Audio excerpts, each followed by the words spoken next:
महाशिवरात्रि की कहानी।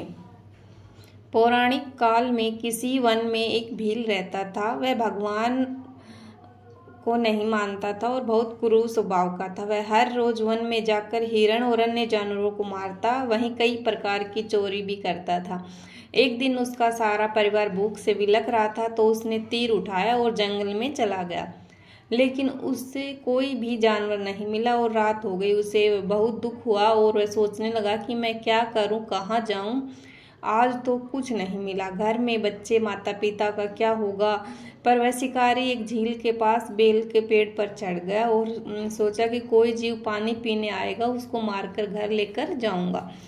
जीव का इंतजार करते करते भूख प्यास से व्याकुल शिकारी ने देखा काफी रात हो गई और जब रात का पहला पहर आरंभ हुआ तो एक प्यासी हिरनी वहां आई, जिसे देखकर शिकारी को बहुत खुशी हुई और वह तुरंत उसे मारने के लिए अपने धनुष पर एक बाण का संघान लिया और ऐसा करते हुए उसके हाथ से के धक्के से थोड़ा सा जल और बेलपत्र नीचे गिर पड़े। उस पेड़ के नीचे शिवलिंग था। इस तरह जल और बेलपत्र के प्रथम पहर की पूजा संपन्न हो गई। हिरनी की थोड़ी सी आवाज सुनाई दी और हिरनी ने ऊपर की तरफ देखा। उसने शिकारी को देखा और व्याकुल हो गई। वह बोली, हे शिकारी, तुम मुझे मारना चाहते हो, पर मेरे छोटे छोटे बच्चे हैं, आश्रम में अकेले हैं। मैं उनको मेरी बहन या पति के पास सौंप कर आ जाऊंगी, क्योंकि सत्य से ही धरती टिकी हुई है, सत्य से ही समुद्र अपनी मर्यादा में स्थित है। शिकारी ने उस हिरनी की बातों पर विश्वास कर उसे घर जाने दिया और जब हिरनी अपने घर गई, इतने में ही रात का पहला पहर शिकारी के जागते जागते ही बीत गया और हिरनी की दूसरी बहन अपनी बहन की राह देखते देखते जल पीने के लिए आ गई। उसे देखकर भील ने स्वयं वाण को तरकस में खींचा और थोड़ा सा जल और बेलपत्र भगवान शिव पर ऊपर गिर पड़े।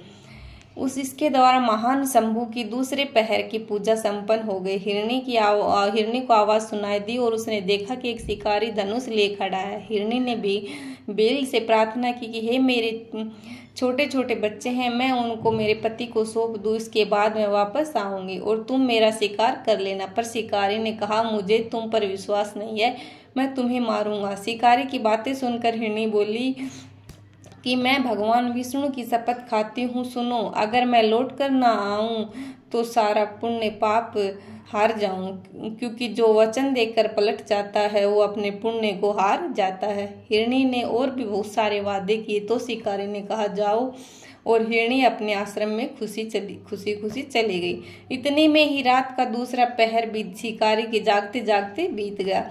इतने में तीसरा पहर आरंभ हो जाने पर शिकारी हिरण की खोज में चकित देखने लगा और थोड़ी देर में एक हिरण को देखता है। वो बड़ा हष्ट पुष्ट था। उसे देखकर शिकारी बड़ा खुश हुआ और वह धनुष पर बाण रखकर उसे मार डालने का प्रयास करते हुए कुछ जल और बेलपत्र शिवलिंग पर गिरे। इससे उसके सौभाग्यवश भगवान शिव की तीसरे पहर की भी पूजा संपन्न हुई। पत्तों की आवाज सुनकर उस हिरण ने शिकारी को देखा और पूछा, क्या करते हो? शिकारी ने उत्तर दिया, मैं अपने परिवार का पेट भरने के लिए मैं तुम्हारा वध करूंगा।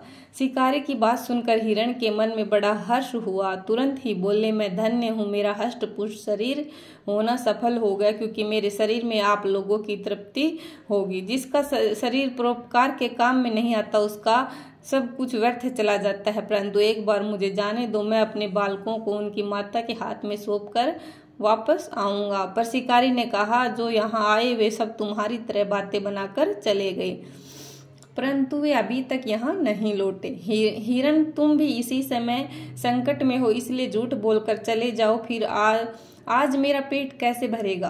भील की बातें सुनकर हिरण बोले, ही शिकारी, मैं जो कहता हूँ उसको सुनो, मुझ में सत्य नहीं है, सारा ब्रह्मांड सत्य से ही टिका हुआ है। जिसकी वाणी झूठी होती है उसका पुण्य उसी समय नष्ट हो जाता है। और वो हिरण कहता है कि तुम मेरी सच्ची प्रतिज्ञा सुनो, जो व्यक्ति शिवरात्रि के दिन भोजन करता और उसके मुख से कभी शिव का नाम नहीं निकलता, जो समर्थ रहते हुए भी दूसरों का उपकार नहीं करता और झूठी गवाही देने तथा जमीन को हड़पने का जो पाप लगता है वो पाप मुझे लगे, यदि मैं लौट कर ना आऊं।